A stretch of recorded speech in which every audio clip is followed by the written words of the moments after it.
Hello Brick fans and welcome to the Ginger Brick. Today I will be presenting one of my favorite sets of all times, the Nintendo Entertainment System. The NES was one of my first consoles, and even though it didn't have such an impact on me as the PlayStation, it still provided me with quite many memorable moments from games like Super Mario Bros., The Legend of Zelda, Final Fantasy and so on. Other kids fell in love with girls. I fell in love with an Italian plumber on his quest to rescue the princess. I even have matching tattoos. Some people have the names of their loved ones tattooed.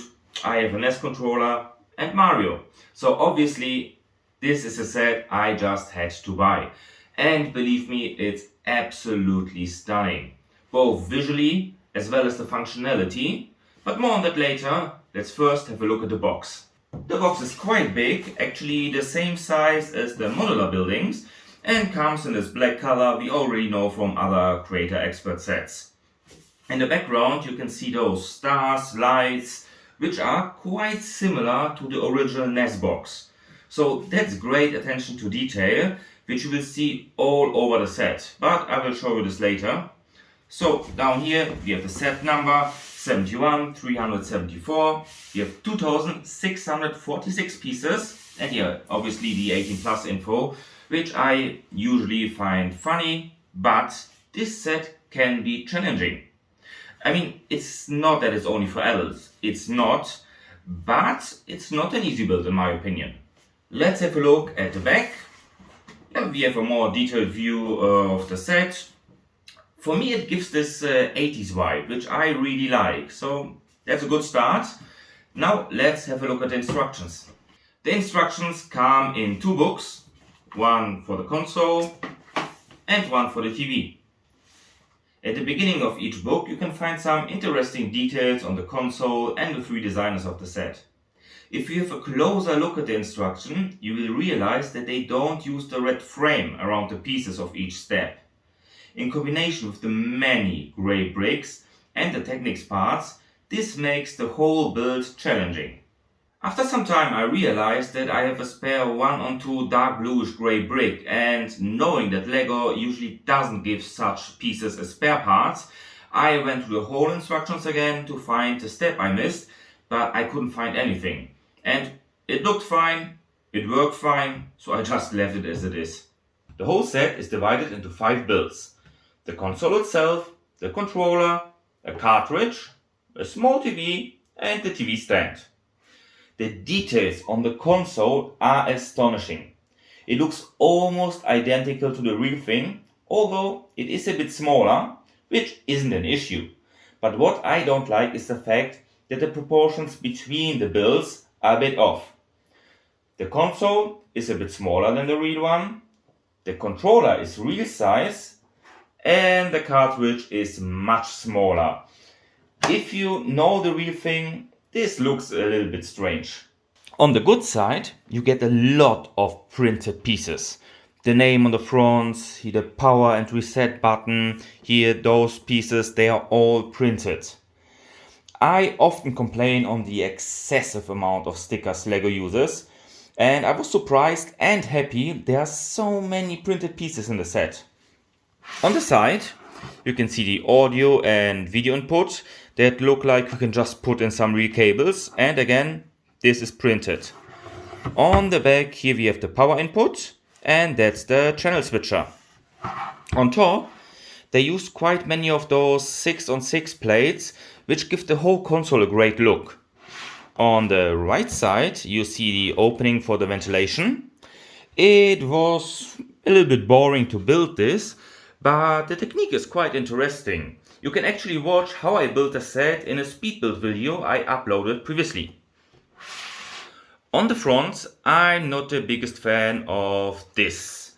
The name looks a little bit off because of the different tile sizes used.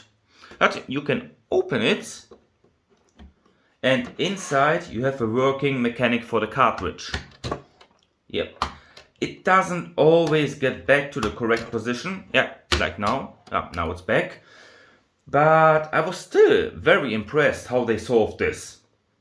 A very cool Easter egg is hidden on the side. You can take this off And you have the underground warp room. While I built this, I had actually no idea what I'm doing. So it was a very nice surprise once I finished. Next is the controller, which looks like a one-to-one copy of the original. And again, no stickers, all prints. On the controller itself, you have 12 printed tiles. Unfortunately, my NES is currently still at my old home, so I can't show them in comparison, but trust me, it's very well done.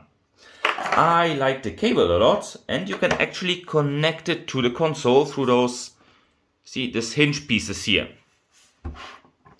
So, it was a lot of fun to build this, and I'm impressed by the details. The cartridge also looks like a real one, but as I mentioned earlier, it's much smaller than the real one and also quite flat. Unfortunately, they used 2 stickers here. But in LEGO's defense, real cartridges also use stickers. So you can decide yourself if LEGO wanted to save money or it's another detail.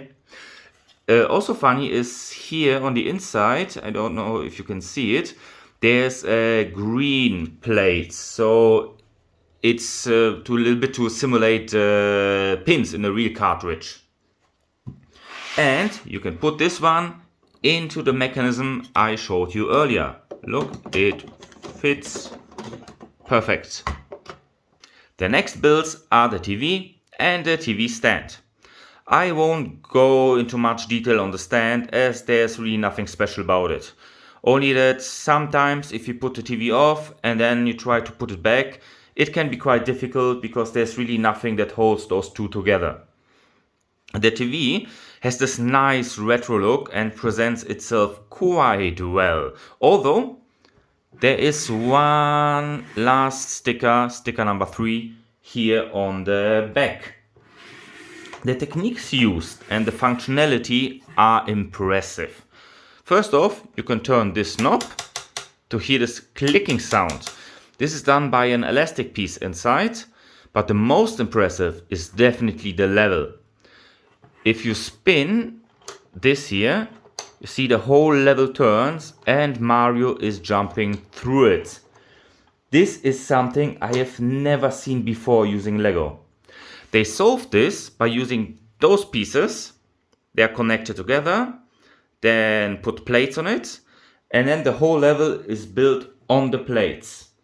Even though the effect is just amazing, building it was tedious. I think I needed almost 40 minutes to finish it. On the good side, all those pieces here are prints again. What would have been nice if you could connect the TV to the console, but they still look great together even without this.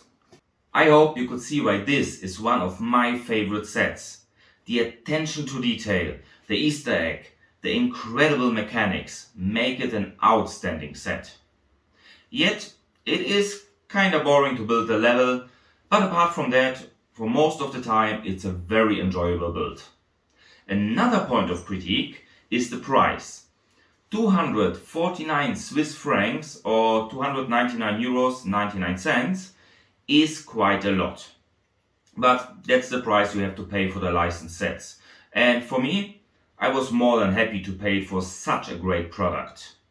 In my opinion, it's not only for gamers that want a little bit of nostalgia. Also, other LEGO fans should have fun building it and exploring the cool techniques used. So, I hope you liked my review and see you next time.